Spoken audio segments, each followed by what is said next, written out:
Good morning. So we are back with our new tutorial. This topic is GSM 2G. So this is our GPS tracker. This is it. So the thing is like this. Whenever you press this reset button, it sends a SMS with your location to this mobile phone. Okay, to this number. So we'll have a look how you can make calls, how you can use AT commands in GSM, and how you can build a GPS tracker. So this SMS has come. Let us go to the location, open link, okay, and it takes you directly to your uh, Google map and show you your location. Okay, so let's have a look. So let us get familiar with the items we are going to use today. So first of all, we are going to use this GSM or 2G module. This is called A6 mini. So it has got an antenna, and in the back side it has got a SIM slot. Okay, so this is a very compact and easy to use module. Next, for GPS tracker module, we will be using Neo 7M or Neo 6M also works. So this module is from uBlocks. So this is a patch antenna. This can be stationed inside the device, but as we are inside house, so GPS signal may not reach us well. So we'll be using this extended antenna. So I will put this GPS antenna outside my window, and here is the IPEX connector. This IPEX connector goes actually here. Okay, and next, of course, we'll be using our Wistry board. Okay, here's the Wistry board. So this Wistry board is running on LiPo battery, which is 3.7 volt and 2200 milliamp hour. It is connected to a CCCV charge controller and buck boost converter, because the GSM module will work on 5 volt, so we need to boost it from 3.7 to 5 volt. And also please keep in mind, GSM module at peak needs almost 1.5 ampere of current, so we need to keep that in mind. Okay, so we'll be using both ESP8266 and ESP32. So some of the tasks we'll be doing on ESP8266, we'll be using it on the board like this.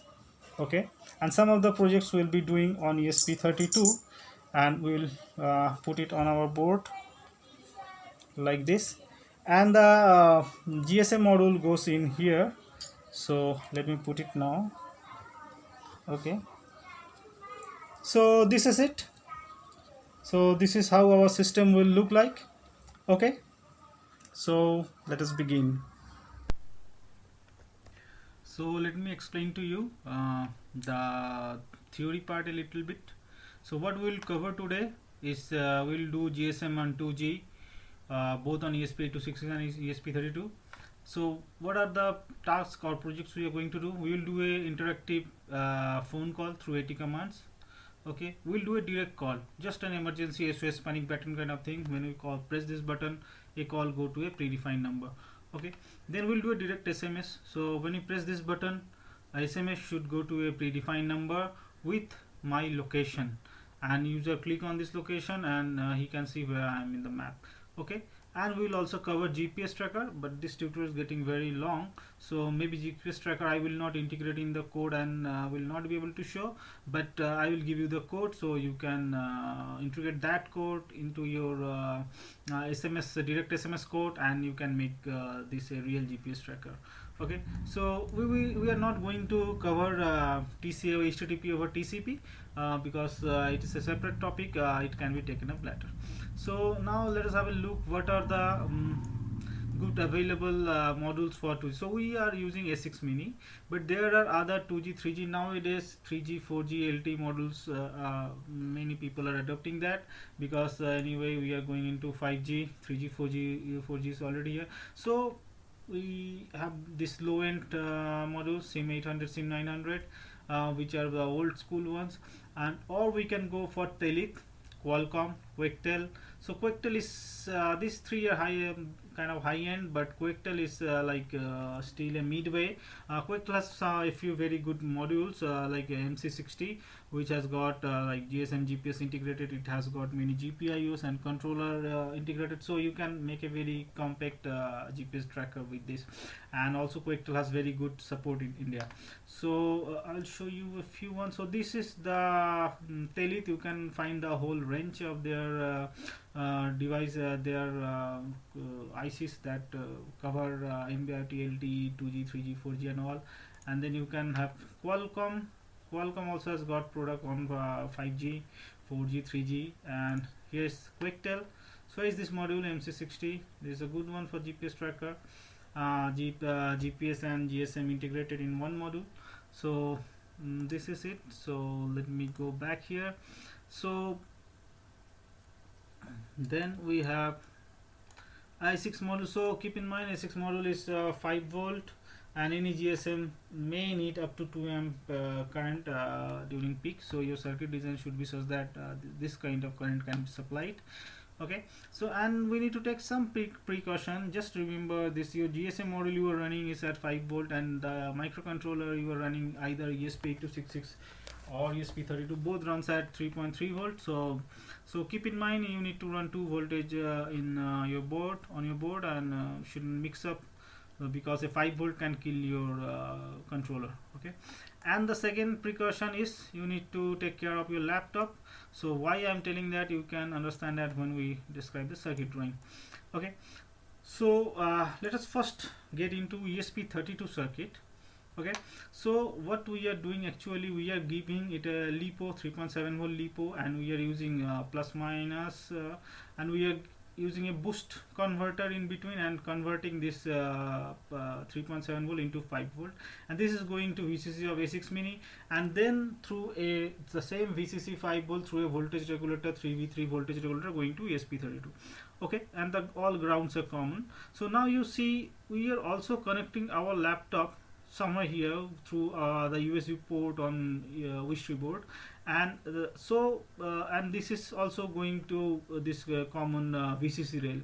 So you can see here is a kind of conflict between two voltages, but so keep in mind, normally in our Wish3 board we have this USB to TTL that has got one Schottky barrier, and normally your laptop also has got a Schottky barrier. So it shouldn't happen that your LiPo voltage flow back and get into your laptop USB, so it might damage your this USB interface. But normally laptop maybe has something inbuilt as well, but still please keep this in mind. So don't make it more than 5 volt.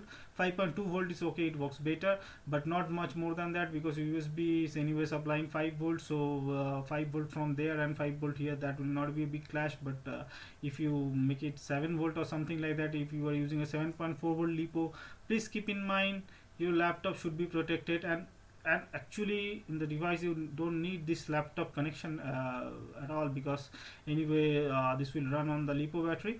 But why we are connecting the laptop? Because we want to see the Arduino the serial monitor. That is the main reason for attaching the laptop, because anyway the current that comes from laptop USB won't run your A6 mini, so you need both this. One is for this laptop is for serial monitor, and this is for supplying the power. Once you don't need a serial monitor, so you need you can remove this laptop part. Okay, and your A6 mini UTX should go to RX2 of ESP32, and URX to TX2. These are hardware serial in ESP32, and the reset button of A6 mini should through 10K ground should go to through 10K register should go to the ground.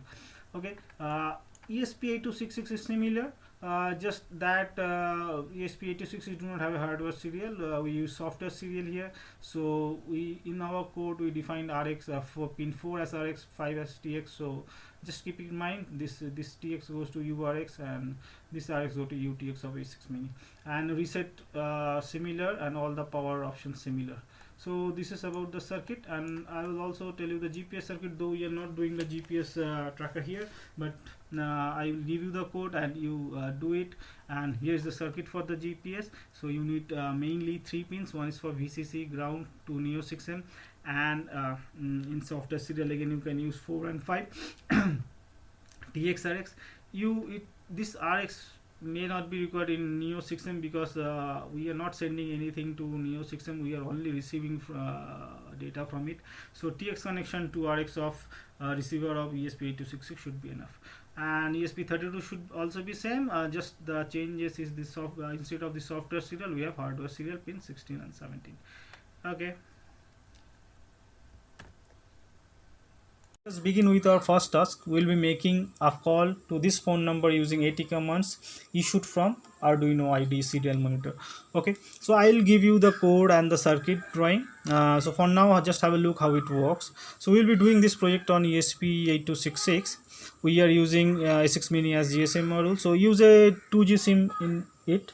You can use a 3G 4G SIM as well for calls and SMS, but don't use a 3G 4G SIM when you are doing a HTTP over TCP. Today we are not covering HTTP. We'll cover that in some later stage. So let us make a call here. So how to do, you type AT, okay, in the serial monitor in caps and press enter. If it comes back with an OK, that means it is working. Okay, then you type ATD. D is for dial. Then dial out your number 7502650 and then enter. So let us see if the call is through. So it is telling something, call 1, and then here is the call. Okay, so here's the call. You can hang up the call by using ATH. H is for hang, and then press enter. So the call is cut. So this is how you can make a call and using AT command. And also, if the call is not through, have a look at this A6 Mini module. If this green LED is blinking very feebly, that means it is not getting enough current to make the call. So sometimes GSM module need up to 1.5 amp of current, so you have to keep that in mind. You have to design your circuit that way. So now let us call back to this number. We have missed call from there, so let us call back. So let us see what happens.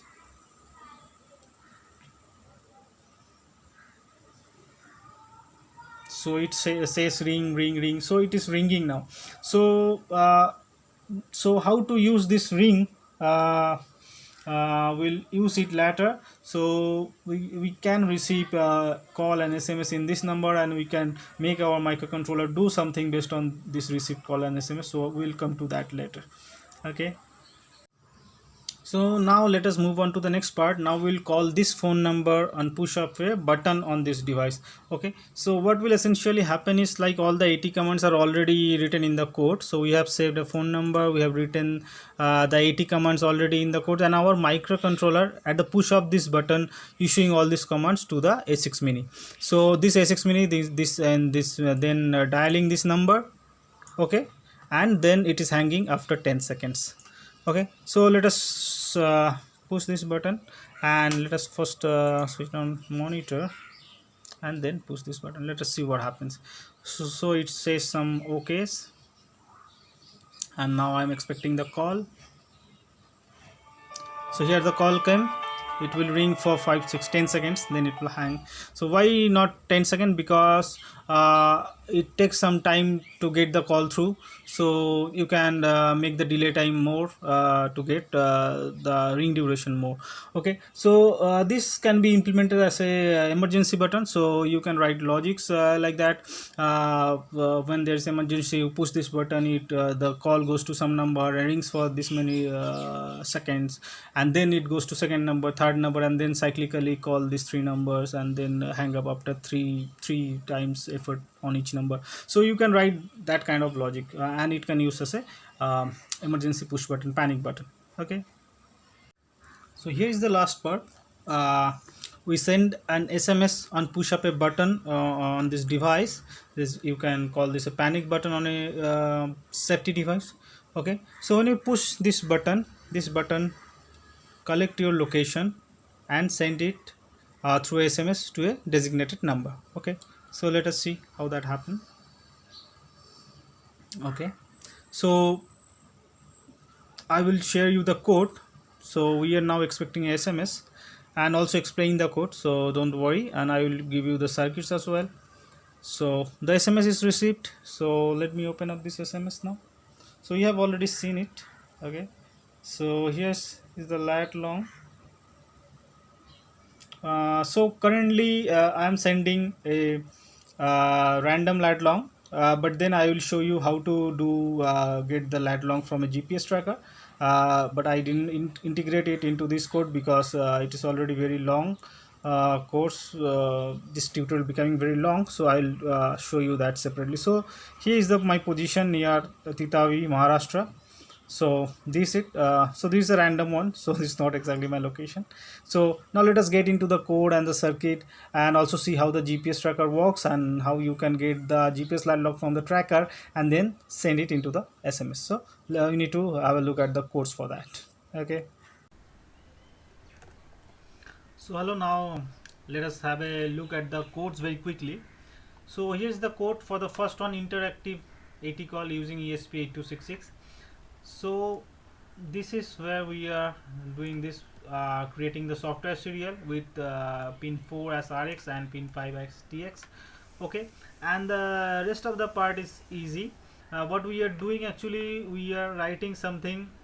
So these are the AT commands. We are not covering the AT commands in detail, but AT commands are like this. These 4 AT commands are very basic, so it is needed only for the first time when you are running the SIM card. It is getting the SIM card ready, but if you fire this every time, there is not a problem. Okay, so what we are doing, actually we are writing this AT commands through our microcontroller to the software serial, which is my serial, and this my serial is actually sending this to the 2G module. And this update serial function, after every command we are doing this update serial function. This update serial function is actually, what it does is, when there is something available in the serial, that is in the Arduino IDE monitor, it reads that first and write it on the my serial. That means it read from the Arduino serial and write it on the A6 mini serial, and also do the vice versa. When there is something available from the A6 mini serial, it read it from there and write on our Arduino IDE monitor. So this is it. When during setup, this thing is set up, and then in the loop it continuously do only update serial. So when we write something in the monitor 80 or 80 then the phone number, it reads it and write to the A6 mini, and whatever A6 mini has in reply, it reads that and write it up on our Arduino IDE monitor. So this is how it works. So the next one is the same interactive call on ESP32. We didn't show it, but you can do it. So here is the code. You just don't need this software serial because ESP32 has got our hardware serial already there. So these are pin 16 and 17, RX2 and TX2. So this is just one line change and it will work as the rest of the thing is same. Okay, then we go to the button call. When you push a button, this call goes here. We have everything remains same. We have done it on ESP32. So we only created this serial. Okay, and then define my phone number, so you should change to your phone number. Okay, and then what you gotta do is so after the setup is done, what is doing, so it is updating serial as it is. So it was doing that all the time, and then it is also reading if this pin is high, call pin. So we defined a call pin, pin 13, if it is normally grounded through 10K. If it is high, so someone has pressed it, then make call. So what is make call function? Make call function is nothing what we were typing in the Arduino IDE monitor. The microcontroller does it by itself, so the call goes. Okay, the next one is about direct SMS. So this is just the SMS. How? So there is so we have some AT commands for making a call. So similarly we have some AT commands to send a SMS. So here we are just following that. Okay, it is the same. When so we are doing some random lat long, so we are not getting it from a real GPS tracker, but I will give you the GPS tracker code. You should get this from a GPS tracker reading. Okay, then we are creating a message. We are creating this whole message that we receive, HTTP and then map.google then q. So this is the format. Using this you can send a link to using SMS. So this is how it is sent. So we are sending this message here, and the the message is being sent to our phone. Okay, so how this is different from the button call, this direct SMS call from button call. So if you look at here, the button call, what it does in the loop, it keep on working and keep checking if this pin is high. Okay, so if you have made this pin high, but the SMS on the other way, what it does, it don't run anything in the loop. Okay, it don't run anything in the loop, so it just run the setup code once. So what is the difference? The difference is that you can just put a, after the setup is finished, you can just put it here, esp.deepsleep. Okay, and parenthesis without any time limit, so it will go for sleep forever. So whenever you press that panic button, that is actually reset button, this reset the device, and it will send you, and it will run this whole code again, so it will get new lat long and send you this lat long. So with this, you make the microcontroller sleep for the whole the time, and you save on battery. So this is the use case, like that you are not tracking this person for all the time. Only when he or she presses the button, you get a SMS with the location. Okay, what else you can do with this deep sleep? You can do like this, you can put a time like 30 into e to the power 6. These are in microseconds. So sorry, I type it at wrong location, I should type it here.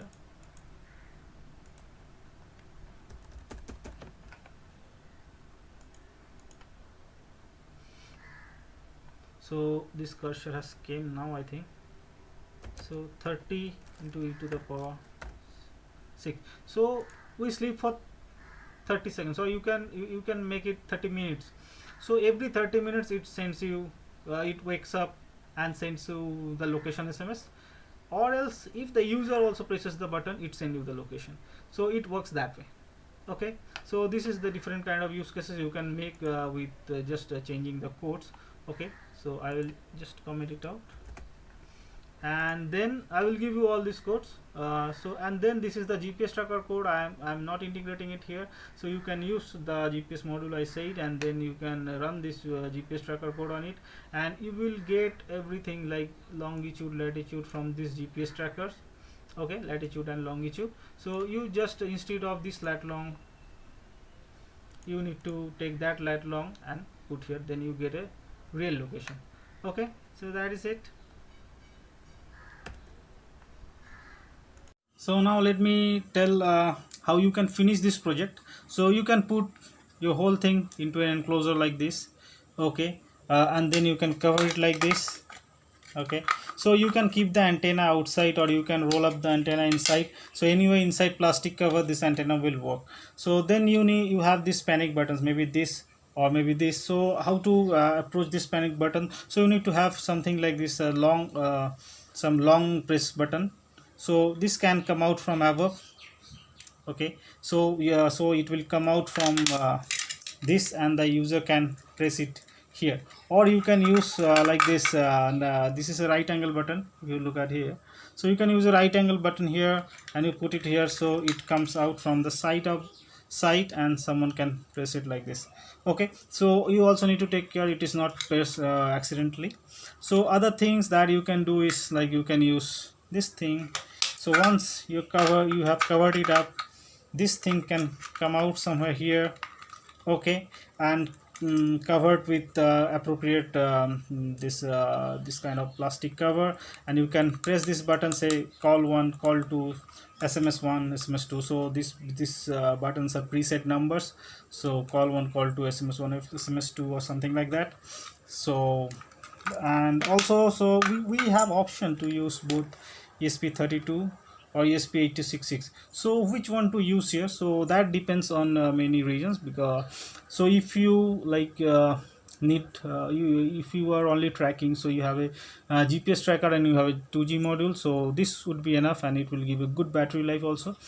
But if you need additional GPUs, wake up options like GPIOs for ignition on off, GPIO for like sharp turn, harsh brake, so accelerometer, gyro, those kind of thing, then I think you need to go with it. But it will eat up a lot of battery. Okay, so I also wanted to do one about battery, how to different ESP32 and 8266 on battery consumption.